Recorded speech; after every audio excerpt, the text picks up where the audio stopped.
নবী সাল্লাল্লাহু আলাইহি ওয়াসাল্লাম বিদায় হজের ভাষণে বলে গেছেন, তারাকতু ফিকুম আমরাইন, আমি তোমাদের মাঝে ছেড়ে গেলাম দুটো বস্তু। কয়টা বস্তু ভাই? লাম তাদিল্লু মা তামাসসাকতুম বিহিমা, তোমরা কোনোদিন পথভ্রষ্ট হবে না যতদিন পর্যন্ত এই দুটোকে আঁকড়ে ধরে থাকবে।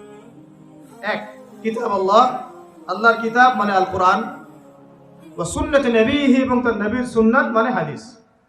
কোরআন এবং সুন্নাহ নবী সাল্লাল্লাহু আলাইহি ওয়াসাল্লাম রেখে গেলেন, আমাদেরকে বললেন দুটোকে শক্ত করে আঁকড়ে ধরে থাকতে। অন্য হাদিসে নবীজি বলছেন মারির দাঁত দিয়ে কামড়ে ধরে থাকবে। মারির দাঁত দিয়ে কামড়ে ধরবে, কারণ সামনের দাঁত দিয়ে কিছু কামড়ে ধরলে টান দিলে বের হয়ে আসে, মারির দাঁত দিয়ে কামড়ে ধরলে অত সহজে টান দিলে বের হবে না। তো নবীজি বলছেন কোরআন এবং সুন্নাহকে মারির দাঁত দিয়ে কামড়ে ধরে থাকবে। এখন আমরা যে বিষয় থেকে এখানে আসলাম, যে আল্লাহ রাব্বুল আলামিন আমাদেরকে যে পুরো জীবন দিয়েছেন, এই জীবনের মধ্যে যৌবন যত গুরুত্বপূর্ণ, আমাদের পুরো বছরের মধ্যে রমজান মাস কিন্তু তার চাইতে বেশি গুরুত্বপূর্ণ। রমাদানের সওম ফরজ হয়েছে দ্বিতীয় হিজরিতে। কত হিজরি ভাই? দ্বিতীয় হিজরি আবার কি? আল্লাহর নবীর নবুয়ত জীবন 23 বছর। কত বছর? এই 23 বছরের প্রথম 13 বছর তিনি ছিলেন মক্কায়। কোথায়? পরের 10 বছর ছিলেন কোথায়? মদিনায়। এই যে মদিনায় হিজরত করলেন তিনি, হিজরত মানে স্থানান্তরিত হলেন, এই হিজরতের প্রথম বছরটাকে বলা হয় প্রথম হিজরি, হিজরতের দ্বিতীয় বছরটাকে বলা হয় দ্বিতীয় হিজরি। এই দ্বিতীয় হিজরিতে আল্লাহ রাব্বুল আলামিন রমজান মাসের রোজাটা ফরজ করেছেন। তার আগে কি ফরজ ছিল তাহলে? তার আগে ফরজ ছিল আশুরা রোজা। কিসের রোজা? আশুরা রোজার নাম শুনেছেন তো? কোনটা? হ্যাঁ, যেদিনে মুসা আলাইহিস সালাম এবং বনু ইসরাইলকে আল্লাহ পাক ফেরাউনের বাহিনী থেকে নাজাত দিয়েছে, এটা না? আচ্ছা, এটা আগে ফরজিয়াতের পর্যায়ে ছিল। যখন রমাদানের সওম ফরজ করা হয় তখন এটা নফল হয়ে গেল, এবং গুরুত্বপূর্ণ নফল। এখন দ্বিতীয় হিজরিতে শুধুমাত্র রোজাই কিন্তু ফরজ হয়নি, আরো দুইটা জিনিস হয়েছে যেটা অনেকে আলোচনায় নিয়ে আসেন না। দ্বিতীয় হিজরিতে 3টা জিনিস আমরা পেয়েছি। কয়টা ভাই? 3টা। এক, আগে আমরা নামাজ পড়তাম বাইতুল মাকদাস বা বাইতুল মাকদিস, ওই যে জেরুজালেম, সেদিকে মুখ করে নামাজ পড়তাম। ওইটা ছিল আমাদের কেবলা। কেন কেবলা ছিল? কারণ সমস্ত আম্বিয়া কেরামের বেশিরভাগই সেখানে এসেছেন, এবং সেখান থেকে নবী সাল্লাল্লাহু আলাইহি ওয়াসাল্লামকে মেরাজে নিয়ে যাওয়া হয়েছে, এবং ওই জায়গাটা বরকতময়। আমাদের প্রথম কেবলা ছিল বাইতুল মাকদিস, একটা বরকতময় জায়গা, যেই জায়গাকে কেন্দ্র করে শেষ জামানায় বহু ঘটনা ঘটবে। দেখবেন ওখানে যারা অধিবাসী তারাই দাজ্জালকে ফলো করবে, এবং ঈসা আলাইহিস সালাম ইনশাআল্লাহ সেই জায়গা থেকে সারা বিশ্বে ইসলামিক রেভলিউশন ক্রিয়েট করবেন। 40 বছর তিনি এই পুরো বিশ্ব শাসন করবেন। নবী ঈসা আলাইহিস সালাম কোত্থেকে? এই জেরুজালেম থেকে। এগুলো অচির হবে, এবং দাজ্জালকে সেখানেই হত্যা করা হবে। বলে সুবহানাল্লাহ। এই জায়গাটা অনেক গুরুত্বপূর্ণ। এই কারণেই তো জিউসরা সব ওইখানে গিয়ে ঘাঁটি কেড়েছে, এই মুসলমানদেরকে মেরে কেটে বের করে দিচ্ছে, দিয়ে ওরা বসতি করা শুরু করেছে। কিন্তু এটাই হবে পৃথিবীর ইতিহাসে তাদের সর্বশেষ বসতি। বলেন আল্লাহু আকবার। এটা হবে পৃথিবীর ইতিহাসে, মানব সভ্যতার ইতিহাসে তাদের সর্বশেষ বাসস্থান। এরপরে কোনো বাসস্থান নাই। এরপর আল্লাহ রাব্বুল আলামিন ঈসা ইবনে মারইয়ামের হাত দিয়ে তাদের এক একজনকে এখান থেকে বের করে দিবেন ইনশাআল্লাহ। ঈসা ইবনে মারইয়াম সেখানে ইসলামিক রেভলিউশন ক্রিয়েট করবেন অচিরে। কত বছর পরে আল্লাহ ভালো জানেন, কিন্তু এটা হবে, না হয় কিয়ামত হবে না ইনশাআল্লাহ। ওই দিকে মুখ করে আমরা আগে নামাজ পড়তাম। কেন? এটা প্রমাণ করার জন্য যে মুহাম্মদ সাল্লাল্লাহু আলাইহি ওয়াসাল্লাম সমস্ত নবীদের মধ্যেই একজন। এই সমস্ত নবীদের প্রতি আমরা ঈমান রাখি। আমরা তাদেরকে আলাদা করে চিন্তা করি না, করি? আমরা বিশ্বাস করি না মুসা আলাইহিস সালাম আল্লাহর নবী, ঈসা আলাইহিস সালাম আল্লাহর নবী, দাউদ, সুলাইমান সবাই আল্লাহর নবী, এবং মুহাম্মদ সাল্লাল্লাহু আলাইহি ওয়াসাল্লাম আল্লাহর নবী। কিন্তু ওরা বিশ্বাস করে না যে মুহাম্মদ সাল্লাল্লাহু আলাইহি ওয়াসাল্লাম আল্লাহর নবী। আমরা কিন্তু সমস্ত নবীদেরকে বিশ্বাস করছি। বলেন আল্লাহু আকবার। এখন দেখেন, এই একাত্মতা পোষণ করার জন্য আমরা কিন্তু প্রথম কেবলা ছিল আমাদের কোন দিকে?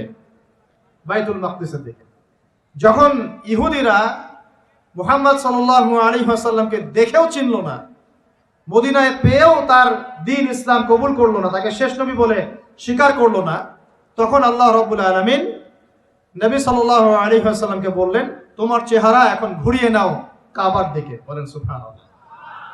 এই যে রমজান মাসে আমরা নতুন একটা দিক পেলাম, নতুন এক কেবলা পেলাম, নতুন একটা জাতি গঠন করলাম। আল্লাহু আকবার। রমজান মাস শুধু রোজা দেয় নাই, একটা জাতির ঐক্য দিয়েছে। বলেন সুবহানাল্লাহ। এই কথাটা অনেকে বলে না। রমজানে রোজা ফরজ হয়েছে, পাশাপাশি একটা নতুন জাতির উত্থান ঘটেছে। তার নাম কোন জাতি? মুসলিম জাতি। যে জাতি সমস্ত নবীদেরকে আল্লাহর নবী বলে স্বীকার করে। ইব্রাহিম আলাইহিস সালাম আল্লাহর নবী, আমরা তাও স্বীকার করি। দাউদ, সুলাইমান, মুসা, ঈসা সবাই আল্লাহর নবী, আমরা স্বীকার করি। তাওরাত, জাবুর, ইনজিল সমস্ত কিতাব আল্লাহ নাজিল করেছেন, আমরা স্বীকার করি। তবে আমরা বিশ্বাস করি এই কিতাব এবং রাসূলগণ একটা নির্দিষ্ট সময়, নির্দিষ্ট গোত্রের জন্য প্রযোজ্য ছিলেন।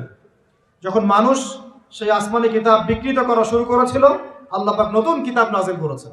এরই ধারাবাহিকতায় আল্লাহ পাক সর্বশেষ নবী মুহাম্মদুর রাসূলুল্লাহ সাল্লাল্লাহু আলাইহি ওয়াসাল্লামকে শেষ নবী করেছেন, যার পরে আর কোনো নবী নাই। এবং তার কাছে নাজিল করেছেন আল কোরআন। এই কোরআনের পরেও কোনো কিতাব নাই। এই যে একটা ইস্যু চলে মাঝে মাঝে, কিছু মানুষ আল্লাহর নবীর পরে নবুয়ত দাবি করে না, করে কি না? আপনারা মনে করেন যে এটা হচ্ছে একটা ধর্মতাত্ত্বিক ইস্যু। অনেকেই এটা মনে করে, বেশিরভাগ মানুষই মনে করে এটা একটা রিলিজিয়াস ইস্যু, তাই না? ধর্মতাত্ত্বিক ইস্যু। আসলে এটা একটা জিওপলিটিক্যাল ইস্যু, এটা একটা ভূ রাজনৈতিক ইস্যু। এটা শুধু ধর্মতাত্ত্বিক ইস্যু নয়।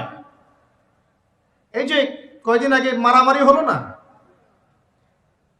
আমরা তো অনেক খতমে নবুয়ত নিয়ে অনেক কথা বলছি না? আমরা তো বিশ্বাস করি মুহাম্মদ সাল্লাল্লাহু আলাইহি ওয়াসাল্লাম সর্বশেষ নবী, তারপরে কোনো নবী নেই। কিন্তু ভণ্ড নবী আসবে 30 জন। কতজন? বাংলাদেশে এই পাঞ্জাবকে কেন্দ্র করে এই ইংরেজ আমলে যে ঘটনাগুলো ঘটেছে, পাঞ্জাবি একজন মায়ের সন্তান বলেছে আমি মাহদি, আমি ঈসা, পরে বলেছে সেই নাকি নবী। নাউজুবিল্লাহ।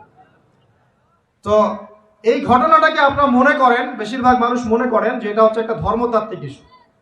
আসলে এই বিষয়টা হচ্ছে একটা জিওপলিটিক্যাল ইস্যু, ভূ রাজনৈতিক ইস্যু। এটার মধ্য দিয়ে একটা পলিটিক্স চলছে, সূক্ষ্ম পলিটিক্স।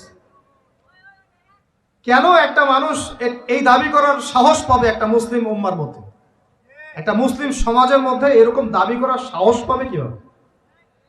একটা এলাকায় মনে করেন সবাই খাস পর্দা করে, ওখানে একটা মেয়ে কি একদম বিকিনি পরে বের হওয়ার সাহস পাবে? যখন সাহস পাবে তখন বুঝতে হবে ওর পিছনে অনেক শক্তিধর কোন শক্তির হাত আছে। আদারওয়াইজ সে তো সাহস পেত না। বুঝতে পারছেন না কথা? এখানে মনে করি কেউই মাদক সেবন করে না, সবাই মাশাআল্লাহ মুত্তাকি মানুষ। ওপেনে একজন মানুষ মদের বোতল খুলে মদ খাওয়া শুরু করে। এই সাহসটা যে পেল, নিশ্চয়ই পিছনে কোনো শক্তি আছে। হয় শয়তানি আছে, অথবা না হয় তার কোনো ইকোনমিক পাওয়ার আছে, না হলে কোনো জিওপলিটিক্যাল শক্তি আছে। এই ইস্যুটা শুধুমাত্র ধর্মতাত্ত্বিক ইস্যু নয়, এর পিছনে একটা পুরো ভূ রাজনৈতিক ইস্যু আছে। এটা বুঝবে কারা? যারা খিদির, যারা শেষ জামানার খিদির, যারা শুধু বাইরের চোখ দিয়ে দেখে না, যারা ভিতরের চোখ দিয়ে দেখতে পারে। আমার কথা কঠিন মনে হচ্ছে কি? যারা শুধু বাইরের চোখ দিয়ে দেখে না, ভিতরের চোখ দিয়েও দেখতে পারে, এরা বুঝতে পারবে ইনশাআল্লাহ। অনেক সময় অমুসলিম ভাইয়েরাও ভিতরের চোখ দিয়ে দেখা শুরু করেছে এখন। হ্যাঁ, কোন কোন ক্ষেত্রে মুসলিমরাই ভিতরের চোখ দিয়ে দেখতে পাচ্ছে না, অমুসলিমরা দেখতে পাচ্ছে। কারণ আমাদের ভেতরটা তো এখন মানে করাপ্টেড হয়ে গেছে। অহংকার, রিয়া, গীবত, তমত, হিংসা, বিদ্বেষ, আমাদের কলব তো মরে শেষ। কলব মরে গেলে ভিতরের চোখ দিয়ে আমরা দেখবো কিভাবে? আল্লাহ রাব্বুল আলামিন আমাদের সবাইকে ভিতরের চোখ জিন্দা করার তৌফিক দান। প্রিয় ভাইরা, রমজান মাসে শুধু রোজা ফরজ হয়নি, সর্বপ্রথম যেটা হয়েছে কেবলা পরিবর্তন করে দেয়া হয়েছে। কেবলা পরিবর্তন মানে কি? কেবলা পরিবর্তন মানে হচ্ছে একটা নতুন জাতিগত উত্থান। বলি আল্লাহু আকবার। এরপরে আমরা আর পিছনে ফিরে তাকাই নাই।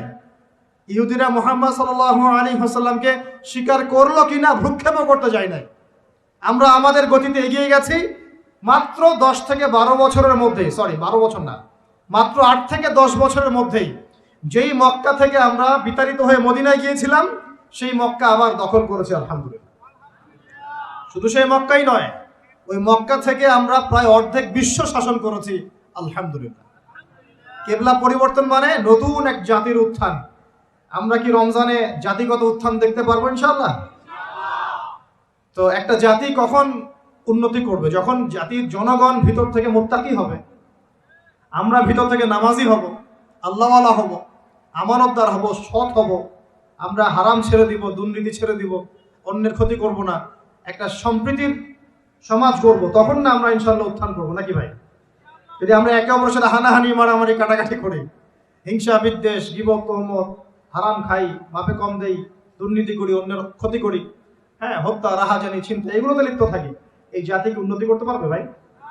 সবচেয়ে বড় কথা, যদি আমরা জ্ঞান অর্জন না করি, আমরা কি উন্নতি করতে পারবো? শুধু কি অর্থ দিয়ে উন্নতি করা যায়? উন্নতির মানদণ্ড কি বলেন তো? জ্ঞান। জ্ঞান। উন্নতির মানদণ্ড কি?